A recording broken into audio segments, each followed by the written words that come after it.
চলুন আজ দেখে নেওয়া যাক কাঁচা কলার দম। কাঁচা কলা আর আলু ডুমো ডুমো করে কেটে নিয়েছি। প্রথমে কাঁচা কলাগুলোকে ভেজে তুলে নিলাম। এরপর তেলের মধ্যে জিরে, লঙ্কা, তেজপাতা ফোড়ন দিয়ে আলুগুলোকে একটু ভাজা ভাজা করে নিলাম। এরপর দিয়ে দিলাম আদা, কাঁচা লঙ্কা আর টমেটো পেস্ট, তার সঙ্গে এলাচ, দারচিনিও বেটে দিয়ে দিয়েছি।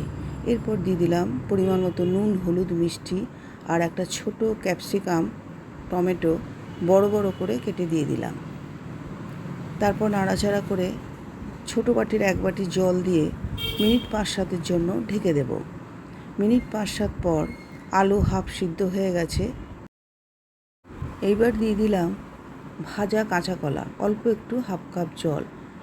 আবারও খুব ভালো করে নাড়াচাড়া করে 5-7 মিনিটের জন্য আবারও ঢেকে দিলাম।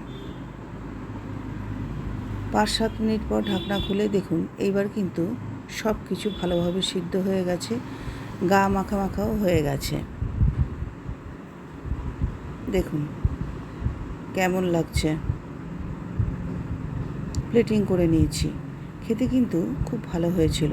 তাই মাঝে মাঝে এই স্বাদহীন সবজিটিকে অথচ পুষ্টিকর এইভাবে করে খান, খুব ভালো লাগবে। সবাই আপনারা ভালো থাকুন।